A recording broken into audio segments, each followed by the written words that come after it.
Endometriosis is a tough condition that affects at least 1 in 10 women. And if we want to see real change, we need to understand how we got here. That's why we're so lucky to chat with the incredible Dr. Maria Rovito. Not only is she shedding light on the disturbing history of medical gaslighting, sexism, and racism in endometriosis care, but as an endo warrior herself, she brings a unique and important perspective to the conversation. She'll also be sharing some hope for the future and how we can start to fix things. Don't miss this eye-opening deep dive into the history of endometriosis care in America.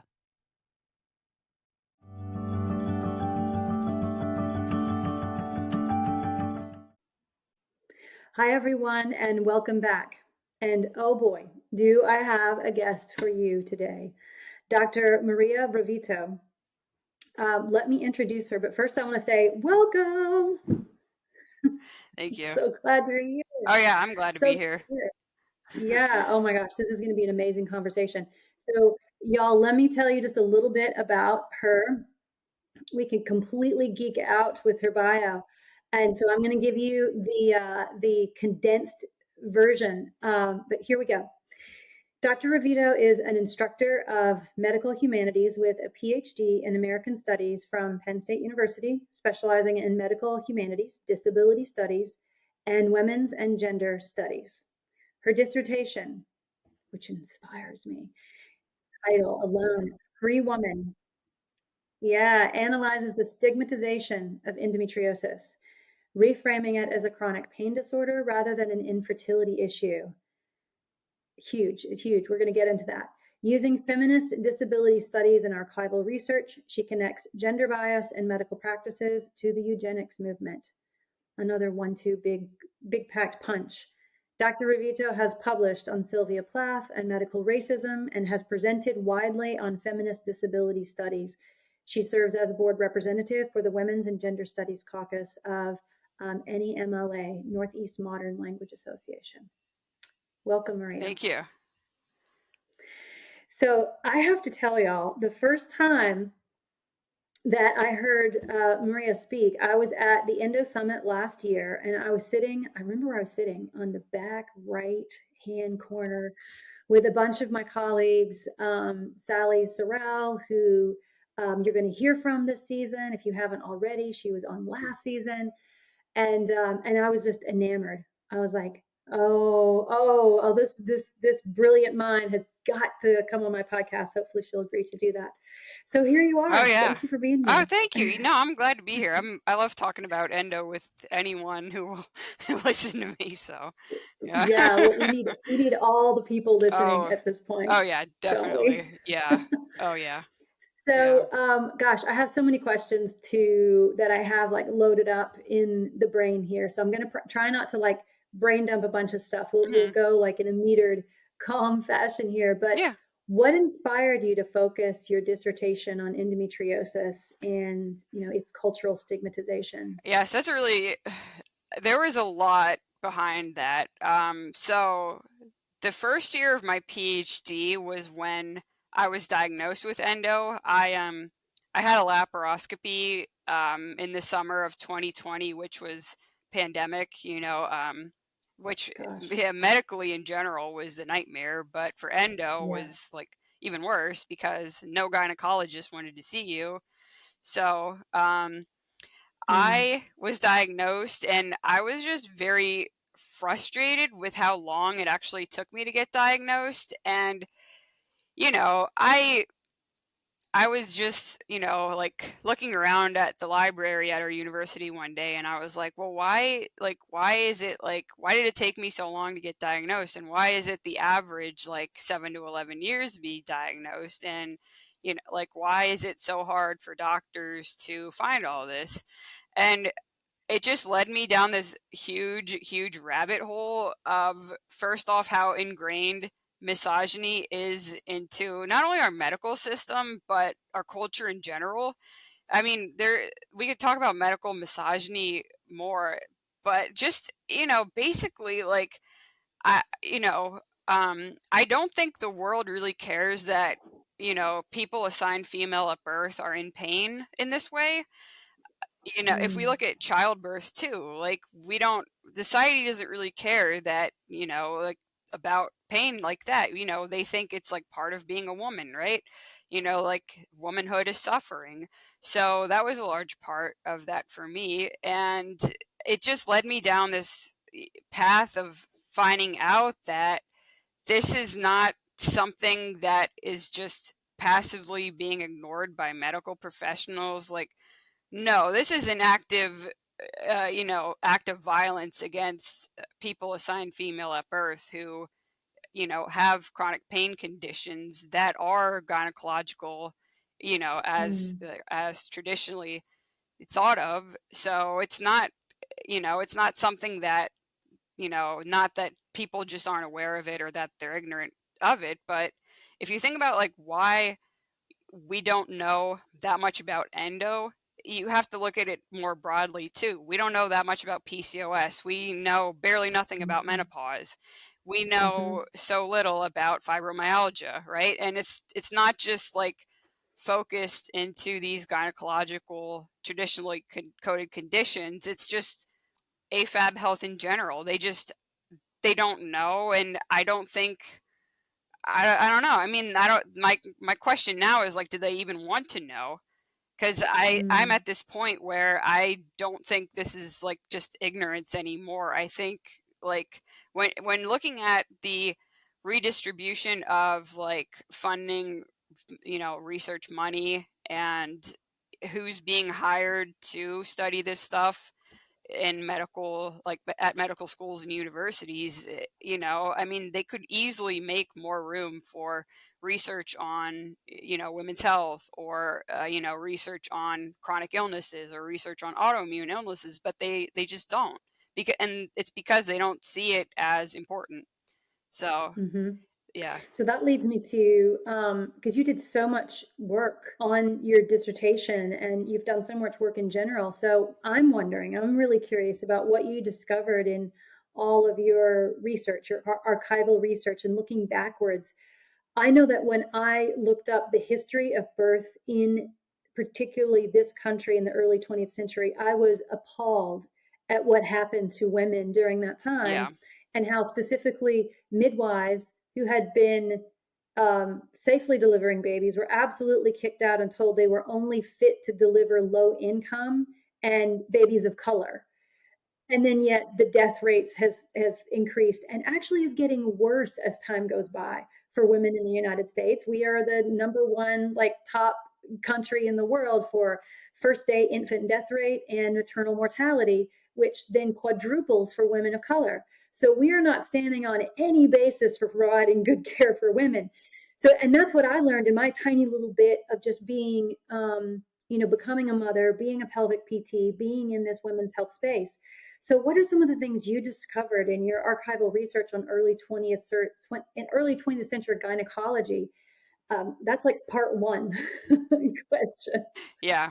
Well, so I anyone who knows about Nancy's Nook, when you're diagnosed with endo, that's traditionally where a lot of people point you to, on Mm-hmm. Facebook. And any reading that you do on Nancy's Nook is tied to David Redwine, who proposed the theory that you're actually, endo is not, grown out of, endometrium, like leaking out of your fallopian tubes. You're actually born with that tissue, and it's there from you since like conception. So I always assumed that the history of endo was, red wine and Samson. And background on Samson, he was the one who proposed the retrograde menstruation theory in the 1920s, which is the idea like, hey, when you have a period, the endometrium and period blood goes out your fallopian tubes, and these end up being attached to your ovaries, and then it attaches to all the other pelvic organs around that, right? And like, honestly, there's really not a good one single history about endometriosis and AFAB health, like in general. So I was just going into these archives and libraries thinking like, hey, I don't know, maybe Samson wrote something about this, like we'll see. But no, I mean, I did a fellowship at Harvard Medical School where I studied at their Center for the History of Medicine at their library, and I found the most eugenic comments Mm, about women with endometriosis, especially from one physician at Harvard. His name was Joseph V. Meigs. He was there like mid 20s to about 1960. And he, well, first off, he was the chair of the gynecology department at Harvard. And second off, he was a surgery instructor. And he did mm, study, part of what he studied was endometriosis. He also studied cervical cancer and hysterectomies. And I swear to God, the writings he published about women and like women of color, I I've never I've never seen the amount of misogyny and racism from a doctor ever in my life. I will be quite honest with you. Um, where do I even begin? He compared endometriosis in rhesus monkeys to black women. He what else did he mm, do? He told the New York Times in 1948 that um, the white race will be in decline because of endometriosis. And the cause of endometriosis, as he said, was that, all these white educated women are focusing too much on their careers, and why not have a baby when you're 25, right? Like, if you wait anything past 30, you're like, you know, expired, so mm, like get cracking, right? Like, what do you mean you want to go to school? So that's where the concept of like endo being a career woman's disease, which was it started being defined that way in about the 1960s or 70s. That's where it stems mm, from. This belief that, if women dedicate, parts of their lives to being educated and their careers, and postpone like building a family or getting married or whatever, that would lead to endometriosis. And like the scientific possible thinking behind that was, the more times you're pregnant, the less time you have that where you're actively bleeding. So that's like, one, that's like the justification for it. But I mean, it's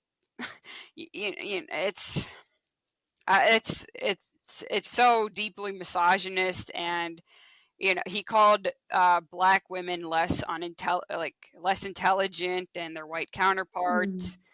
um yeah, I mean, that actually the first time endometriosis was like mentioned in pop culture was because of him.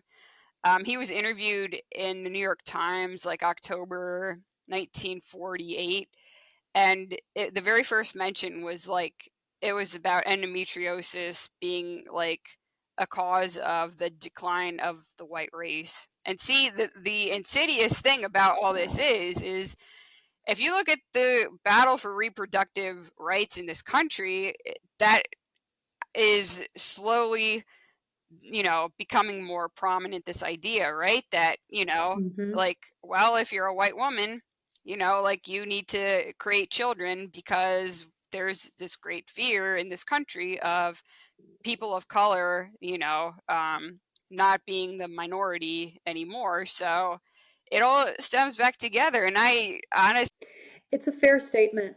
It's a fair statement, Maria, because if you look at the value of women, it has always been tied to fertility, always.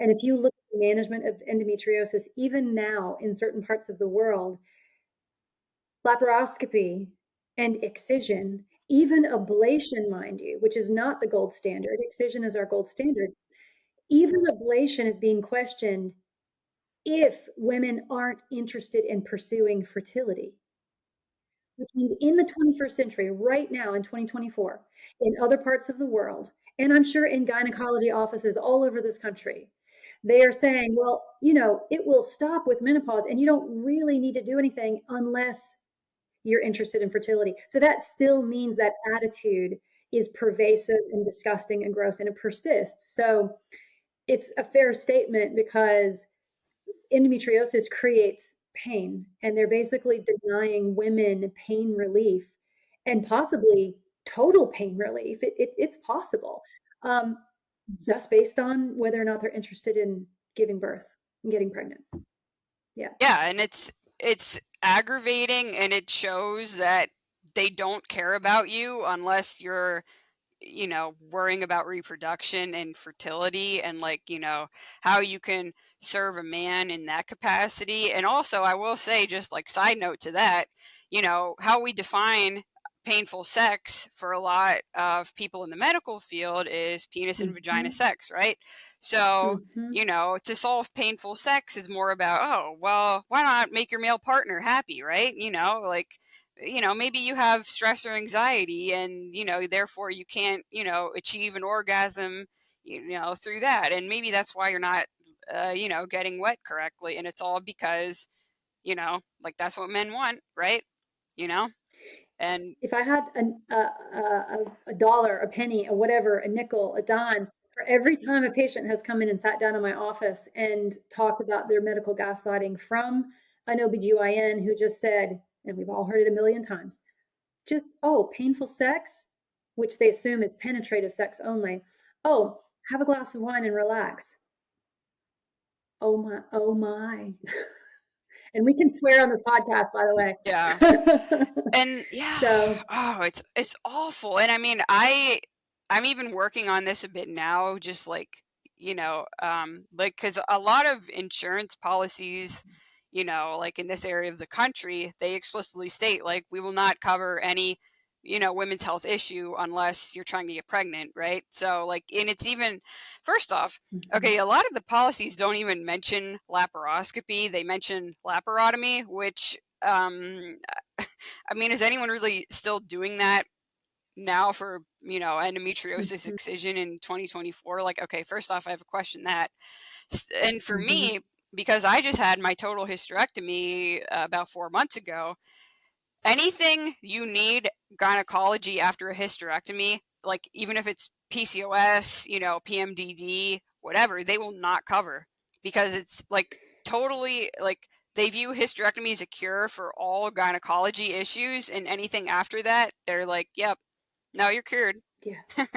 Yeah. Yeah, insurance is something that, gosh, we could definitely spend so much time discussing because women with endometriosis, and I'm very transparent about my own journey with that, um, we end up paying quite a bit. And it's not that some expert excision surgeon is taking advantage of that situation. It's no, they can't even get paid at all. And so, in order to be able to do a surgery appropriately Hmm. to save women and their quality of life and their lives, Hmm. they have to work outside that system. Yeah. And so, in order to access them, people are having to, borrow money, Hmm. take second mortgages, do pay out of pocket Yeah. because of the frank, willful ignorance or whatever we want to call it on the part of insurance companies, Hmm. where if an expert surgeon who has dedicated their life to properly excising this stuff and Hmm. saving women, if they're only going to offer the cost of an ablation surgery, which is they might cost $1,500 at them. I know I've seen, my bills, et cetera. I've seen patients' bills. I see people with endometriosis every single day in my own practice. If they are only willing to throw that change at them at $1,500 when they just spent 8 hours in the operating room, that's horrible. That's horrible for everybody, right? And so that's like a whole other, can of worms we could crack. But I think that your research and what you've uncovered, I was just like taking photos of my with my with my phone, and when you were presenting, I was like, yes, this is exactly what happened with birth in the early 20th century. And it feels much worse with endometriosis and what you uncovered. And so you've touched on the eugenics and race issue, but just explain for the listener for a second that there might be people out there who've not even heard of that phrase, eugenics, who don't understand what that means and the enormity of the weight that it carries. Will you just bring that in, to focus for us on eugenics and race? Yeah, definitely. So the idea behind eugenics is to eradicate certain populations that we deem, quote unquote, I will do scare quotes, like unwanted, right? So, historically, it's often been people of color, people with disabilities, people who have emigrated here from different countries, right? So essentially, anyone who is not like the white Anglo-Saxon Protestant cisgender male is, one of those quote unquote unwanted populations, right? So with eugenics, there was the idea to like, forcibly eradicate them. We can see this through like the concentration camps in Nazi Germany. You can see this in antebellum slavery, but also there's the more discreet ways that it's not very apparent to all of us. So, denying endometriosis care is one of those. Thinking about reproductive rights in this country is also one of them. And not only thinking about like not having access to abortion care, but thinking about the other side of it too. Like, who do they not want to reproduce, right? Like who are they forcibly sterilizing without consent? Like often it is women with disabilities, whether intellectual or mental or physical. So it certainly goes beyond the Holocaust and World War II, and it actively started in this country during the antebellum slavery period. So, yeah, it is deeply rooted in this country. But yeah, I think when I think about like the history of endometriosis and tying it into eugenics, I think it's very clear that like, prioritizing white women with endometriosis and them, procreating versus how black women with endometriosis were traditionally viewed as like, okay, first, like they were viewed as like rhesus monkeys, which is Mm, horrifying. But secondly, mm-hmm. you know, there's parts of that too that are still a problem today. Like, black women being first misdiagnosed with pelvic inflammatory disease, which, is a sexually transmitted infection. And what that, implicitly states is, Mm-hmm. like you're not intelligent enough to figure out, sex and being civilized, and like, oh well, this is just your fault because you're being sexually promiscuous. Mm-hmm. And actually, there was a 1976 article written by, he was an endometriosis surgeon. His name was Donald Chapman. He was one of the first black OBGYNs like working in the endometriosis field, and that's what his article was about. That out of five every like black female patients he saw with endo, four of them were misdiagnosed first with pelvic inflammatory disorder. So it's stuff Mm. like that, that all contributes to the devaluation of all sorts of marginalized populations, but it's just like specifically with endo, like women of color, right? Yeah, So yeah. So that is a very heavy and dark history, for us, and that nobody can turn away from because it negatively impacts all of us. And it also should inform our policy making now. It should inform our advocacy now. And if I had to say, what am I most passionate about? It would be that. It would be changing things for the future and advocating for better policy. So, how do you see the relationship between, reproductive health, women's health, sexual health, and their quality of life, and then this broader, like socio-political, quagmire with things involving, race and class and stuff? How does that evolve in our our discourse, our discussion about medical care today? it's so ingrained everywhere about whose bodies are valued over others in terms of triage and giving out care, right?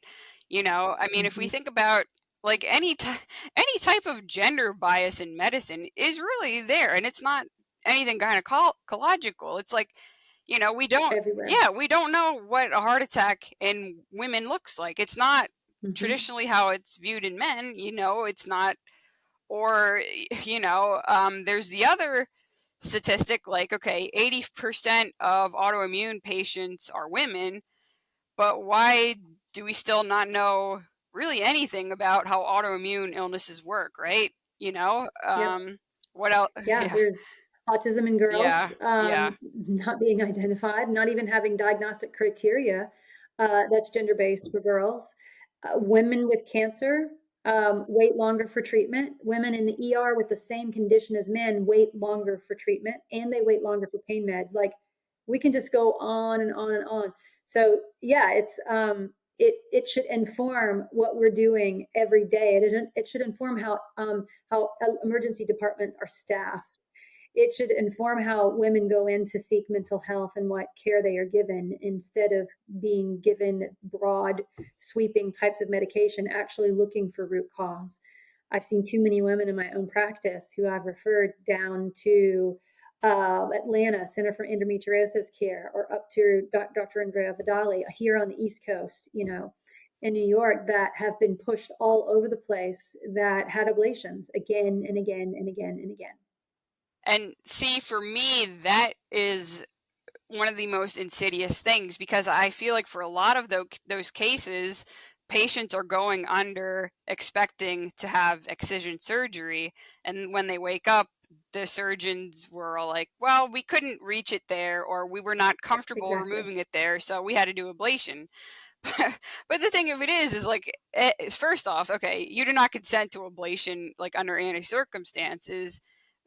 B, if you're not like, if you're not comfortable, doing surgery on those areas like ovaries or connective tissues, I'm sorry, like, but In the why? bowel. Yeah, I'm sorry, but like, why are you doing this? Like, I mean, Hmm. it's one of those things. Like, that happened to me at my second surgery.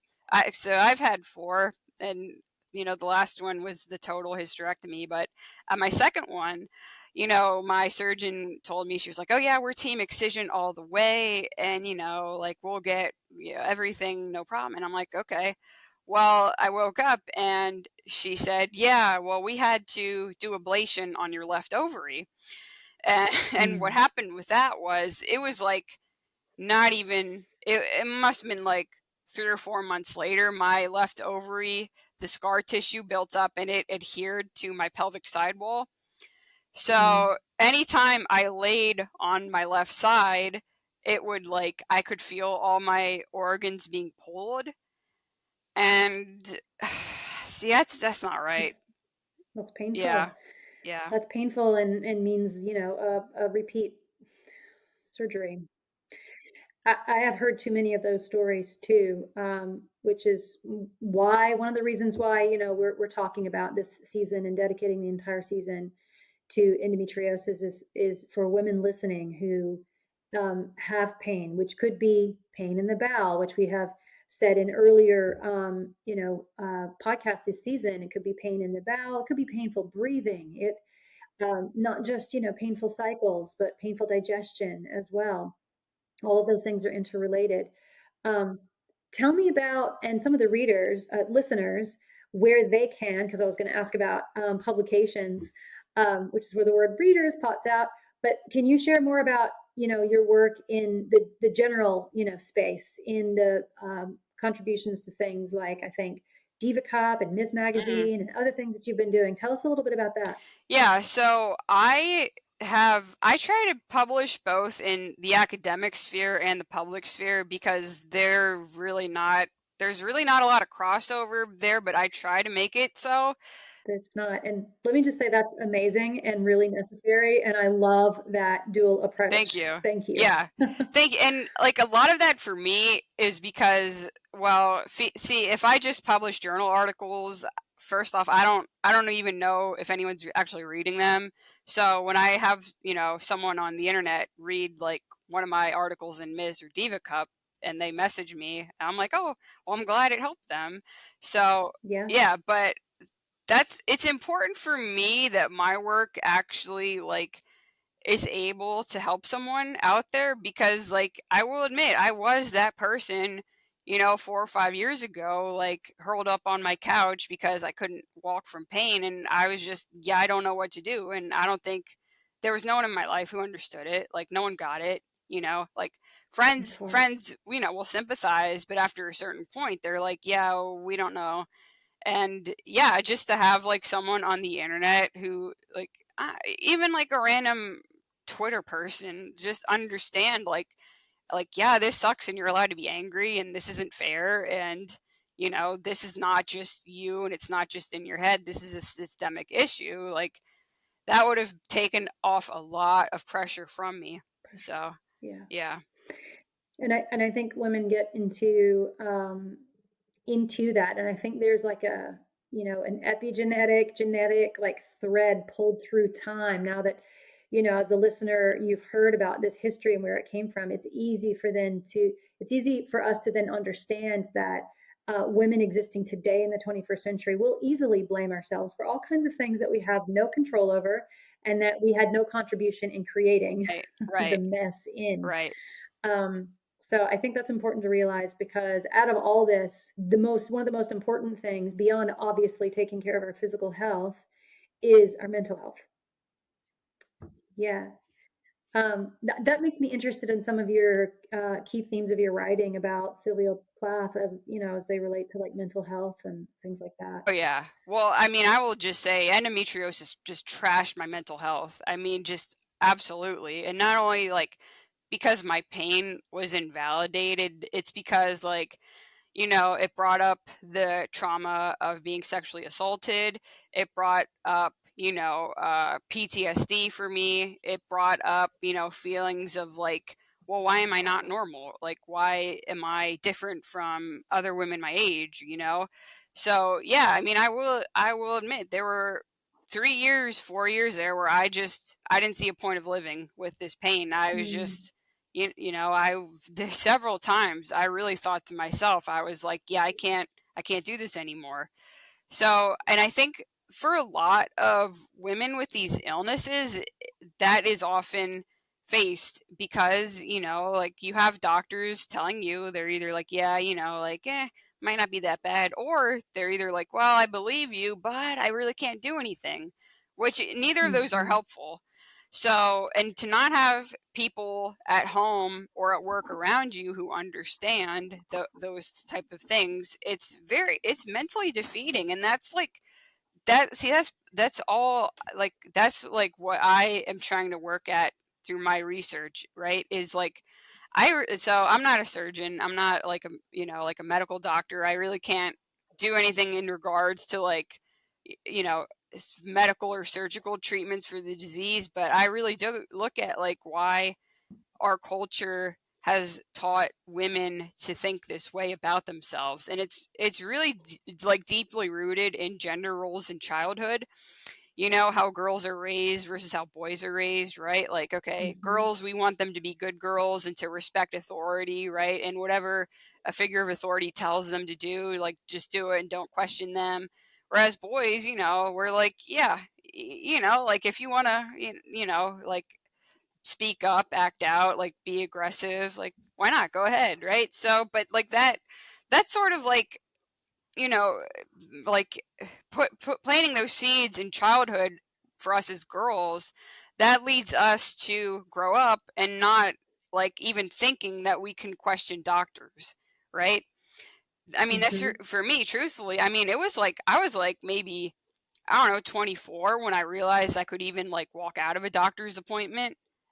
And, you know, I mean, it's just if you're if you're raised in one of those environments, in one of those cultures where girls are not, you know, like, you know, allowed to question authority or allowed to say no, it leads to Mhm. these feelings of inadequacy, like, right? Like it's awful.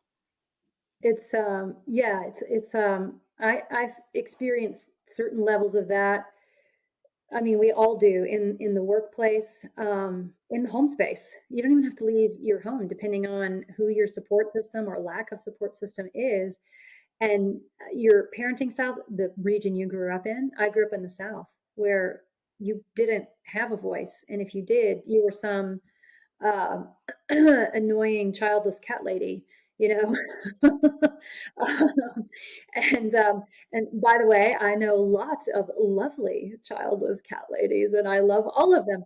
And so, I mean, there's that underlying tone of stay small, stay quiet, don't speak up. And if you do, you're just being bossy. You even hear that.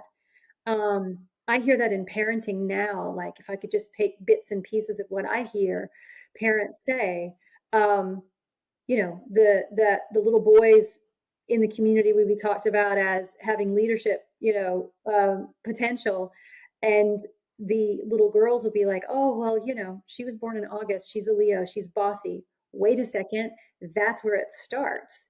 Is that deeply ingrained, patriarchal women must follow all the time, instead of saying, hey, women can lead too, and we can have a voice also.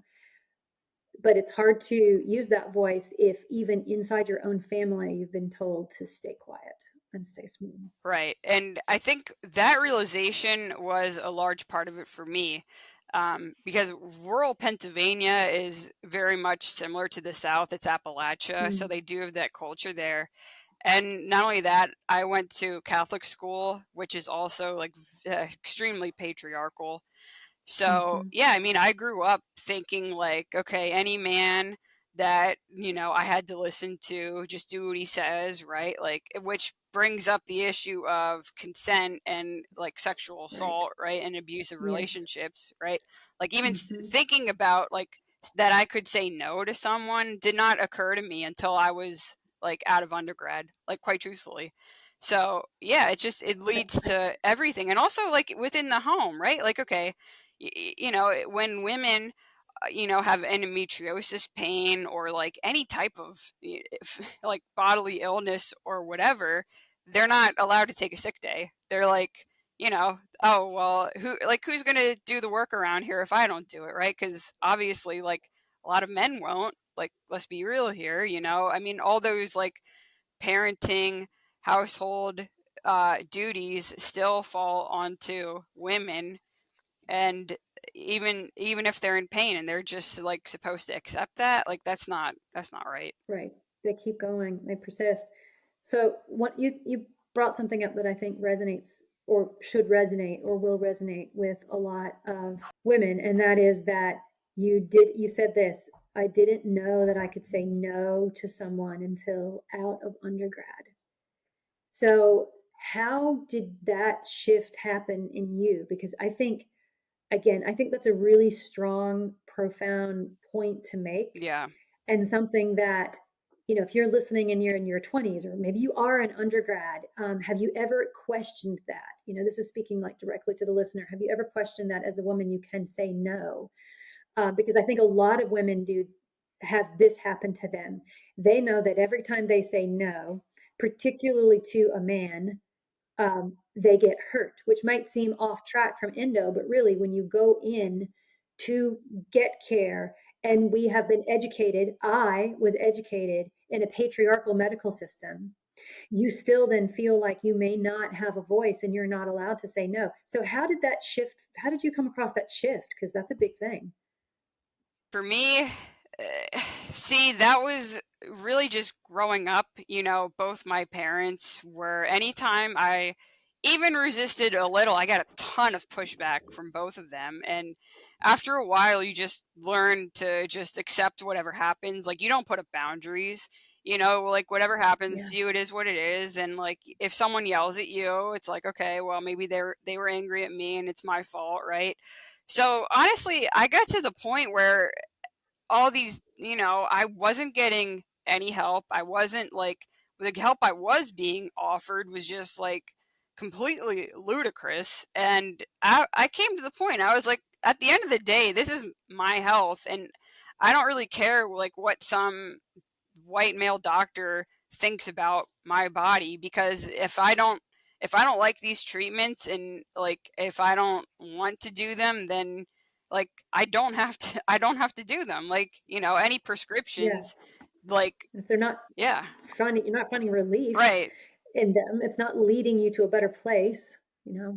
Yeah, and that's like why I think like realizing that you have the power to just like totally exit like both doctor's appointments and maybe even like the Western medical system in general, I feel like is so much more freeing, because you don't have to subject yourself to, countless different medications, hormones, birth controls, just to be told again and again that, maybe next time, or maybe try this one works, or, like, oh, well, if you're pushing back, maybe you have anxiety or depression, and, why don't you see a therapist about that? And it's just, no, I mean, Mhm. yeah, you don't have to put up with it. You don't, Yeah. and we always make sure that in the show notes, we put links to resources. So any resources that we mention, any resources that Maria, it clicks in your brain tomorrow afternoon or next week, and you're like, we've got to include that. We will make sure. So always read the show notes because we will include links where you can get to the right care and the right help, so that you don't have to go through 15 different treatments in 11 years at lost in your life in order to get to the point where you find that relief. That both of us are sitting here as people on the other side of excision, and very well done excision. I can speak for myself, and feeling amazing, because so you can get, there is another side. And see, oh, see, for the hysterectomy, I feel like it's like that to the nth degree, though, because I know for me, I had one excision surgery with a worldwide specialist. I mean, I drove 4 hours to see him, and there was about a year there where I felt really good, but then it was like, 14, 15 months later, I started feeling awful again, and my pain Mm. came back like even worse than before. And I knew at that point, I was like, yeah, I know it's not, the endo grew back that quick, because if someone of that caliber is doing surgery, I'm like, yeah, I don't think so. So, I had to go to, I don't even know how many surgeons to try and get diagnosed with adenomyosis, because I know, like, okay, having those comorbid conditions is very common. And, Mhm. if you go through that process of elimination, that, your endo has been expertly removed and you're still having pain, like, there must be something going on. And all these doctors kept telling me no. And it was, my pain was getting, I swear to God, my pain was getting to the point where I could not move my right leg during my period. And yeah, I had to use a wheelchair. And it's just, you should not accept that quality of life. Like, I'm sorry, like, that's Yeah. not acceptable, Yeah. like, for anyone. So So this is a really good point yeah, to bring up, yeah, that the comorbid situation of endo and adeno, endometriosis and adenomyosis going together is really important, and that the caregiver, the provider that you choose, whomever that is, and the therapist, which I think is equally essential on your prehab and your follow-up, should be very well aware of looking for those things. Because for those of you dropping into this, and this may be your first podcast on endometriosis, is that hysterectomy is not a cure for endometriosis. However, for adenomyosis, it's a must. It's what we have to. That's the gold standard, is a hysterectomy for adenomyosis. So that's important to make that distinction, because if one is missed, then like happens with you end up in that cycle of going back again. right, and exactly. And I mean, it was hard to come to the realization, like, yes, I could have a total and it could still grow back. Like, I do, I have thought about that quite a bit. But I think, you know, there's several things. I think you can't let that fear control your life. Like, thinking that Mhm. every day, like, oh, did my endo grow back today? Like, oh, is it worse today? Like, you can't live like fearing the future like that. And the other part of it is that was just so, this, I swear, like, this was when I really felt like I didn't even understand the point of life was like, so I had diffuse adenomyosis, I had 8 fibroids, I had 7 polyps, and I had like 21 paratubal cysts. And Mm. no one ever, like, throughout my life, like, I swear to God, on any ultrasounds, CT scans, MRIs, no one found all those. So I was Mhm. on the hormone birth control loop of trying this one, then 3 months later trying another one, and being kept told like, oh, well, we don't know what it is because all your imaging is fine, so therefore it's hormonal. And Right. after a while, it's just like, no, I mean, it's not like, so yeah, And that's another important point to draw out of your message here is that currently there is no gold standard for imaging on diagnosis of adeno or endometriosis. And so if you're out there listening and you have been told exactly what Maria was told, oh, well, you can't possibly, have fill in the blank because your image, the gold standard is a scope. You actually have to go and look inside in order to diagnose, to biopsy that tissue. And so we don't know for the foreseeable future. It could change next year, but it might be 5 years. We don't know when imaging is going to become reliable. The only reason imaging is being used in any kind of reliable way is preoperatively to guide what's about to happen with a surgical excision. So, yeah, if you're out there, don't accept clear, quote, clear imaging. Yeah. totally. Yeah. And I mean, that was the hurdle for me right before my first surgery, was getting ultrasounds and scans and having nurse Yeah. practitioners tell me over and over, like, oh, you're normal, it's fine. And after a point, you're like, no, this is not normal. And either you're going to send me to someone, or like, I need you to note that you're refusing me in my chart, because like, Yeah. Yeah. Well, I have got four hot questions for you before we hang up. Okay, one, in a nutshell, what needs to change in contemporary medical education to better address gender bias and patient well-being? I just think students and medical professionals right now just need to recognize that women's health is not just OB, and it's not just childbirth, and it's not just pregnancy, that it is so much more than that. And that another one of my conspiracy theory hot takes is, I'm not really sure that OB and GYN should be together. Quite truthfully, I feel like they should be Mm, separate. mm-hmm, And mm-hmm, I also feel like we can't dump all of women's health into GYN. I feel mm-hmm. like if you're going into any other specialty, be it ortho or, like ear, nose, Yeah, think throat. about yeah, Yeah. think about like endocrinology alone, in that they don't get any menopause training. And unfortunately, so if you're listening, okay, just because someone is a GYN doesn't mean they know anything at all about managing your perimenopause or even recognizing the symptoms. And so I think you bring a good point that maybe the two should be separated. That's a great point. I think that there should be subspecialties. Look at what we have in physical therapy, in pelvic health.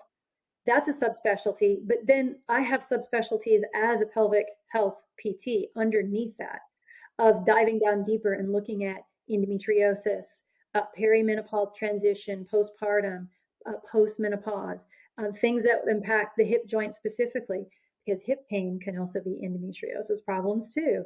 So there are so many subspecialties to drill down. So that's an encouraging point to make about a change for the future, but also to recognize now, if you're feeling frustrated, stumped, and at a dead end, and you've got no information from your GYN, there are solutions because they don't get training. And one of the things that one of the resources, if you're in the perimenopause to menopause and postmenopause range, is that obviously endo just doesn't magically go away with menopause. You need skilled excision for that. But also, you're going to need some kind of hormonal assist at the same time, and you need someone who's really well versed in that. So we'll also put a link to menopause.org, because the North American Menopause Society is a place, it's a point to begin for menopause literate providers, which is the subspecialty of GYN and pelvic PT, et cetera. So yeah. Yeah, so I think that's a really good point on medical education. Lots needs to change, and that could be one of them.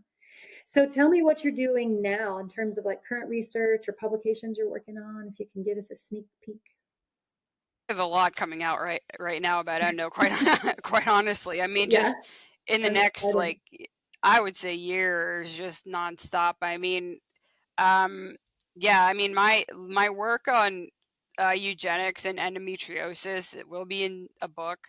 I won't say when, I won't say the title, so don't quote me. Thank Congratulations. you. Yeah. Yeah. And I mean, I think there are other aspects of endometriosis outside of its history that I do want to look at. I'm really interested in the link between um like the mental aspects of going through medical gaslighting and trying to get an endometriosis diagnosis when you're a sexual assault survivor, because Mm, like for me, that I feel like the two experiences were feeding off each other and making both of them worse, because first off, like having that lack of autonomy over your body, and both times being done by men, makes you feel like it makes me feel quite truthfully that I can't trust men anymore because of these things that happened to me. mm, So mm-hmm. I'm interested in that connection. And I know there's like some people think that like childhood sexual assault causes endometriosis. I don't find that that's credible at all. But yeah, Right. Yeah, yeah. exactly. Knowing what we know about the current, working theory that all evidence points towards it being there from, from the moment you're conceived, that it's genetic in nature, and that it's always there, is the most reliable theory that we have to go on now. So, what advice would you give to young scholars that are, getting started and thinking undergrad and pursuing research and looking at the intersection between gender and disability and medical studies? It's so interesting for me because I really think that all my problems started when I was a freshman in undergrad, and now now that when I finished my PhD, like literally the day I finished it, when I defended it, all clicked in my brain. I was like, oh my god, Wow. like this must have been like there must have been a reason behind all this. And so I would just say, you know um honestly, it's a marathon. Don't rush yourself to finish right away. Take time to rest and recover as you need them. Also, just like, if you're a female or a woman of color in academia, don't let like your male professors like shove you around or tell you no, because like I mean, I know where the department I was. I had to first off, I had to explain to like our department there what endo even was, and like explaining it Wow. to men of a certain age is a little not easy. So yeah, I mean, like just showing people like the basic statistics of like if I anyone I tell that it takes 7 to 11 years to be diagnosed, and it affects about 1 out of 9 AFAB people, automatically they're like, oh my god, that's messed up. So it's like you Mm, just like honestly, if you just tell people the basic information about this disease and why it's so underdiagnosed, and why the treatments aren't good, and why you know nothing is improved in 40 years, it's because of that. So I think people will understand, after once they hear that, after reading more about it. But I think there's really a problem now of just people just not even recognizing the word or like what the symptoms are. I think that's also a huge issue. true, Yeah. true. And that brings up a really important point in that healthcare providers, and I'm in healthcare.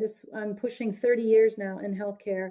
And as a person with endometriosis, even my well-meaning colleagues who I know, who provide care to me, or I provide care to them, are completely still underinformed or misinformed.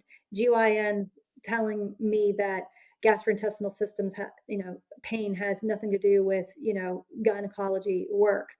um, People saying painful breathing and lower quarter pain in the gut really has nothing to do with endometriosis at all.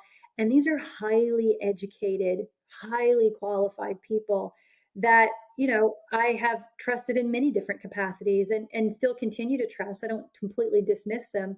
Endo is not their thing. Now, if you're GYN, that's a different thing. And they shouldn't be out there, screening women if they don't even know, the signs of endometriosis. But it speaks to the weakness in our medical education currently. It also speaks to there being, we talk about a lot in public health, low health literacy, like people not understanding how their bodies work, but we don't often apply it to ourselves. Low health literacy in the healthcare system that we exist in, which has the most expensive, quote, world class healthcare, in the world. And yet we have pervasive low health literacy where medical gaslighting is very real. And sometimes it is unintentional, where they don't know that they don't know, and then they're providing really outdated advice, which ends up being harmful, and in some places quite negligent. But with that in mind, just again for the listener, it's to check out the show notes, look for the resources that we have there, know that there is help. And there are amazing excision surgeons, there are amazing endo specialists, therapists of all types, and patient advocates, and we'll continue to be interviewing them on this season of the Living Well podcast. So, last question. Okay. Where can people find you and your amazing work? Yeah, so I I right now I'm on Instagram. My Okay. basically my username is just Maria underscore Rovito. People can email me. I'm pretty much all over Endo Summit's Instagram page. But yeah, I mean, there's Instagram, email. I do have a public Facebook that I think is on Nancy's Nook page. So there's that. But yeah, Awesome. Thank you. Thank you so much. Dr. Maria Rovito, I love the work that you're doing, and your experience is invaluable to so many women and people. And so I encourage everyone to look up her publications and read those popular mags too, because that combination is just increasing awareness all over the place. And yeah. so thank you again for joining Oh me. yeah, no, I love being here. That was amazing. Thank you.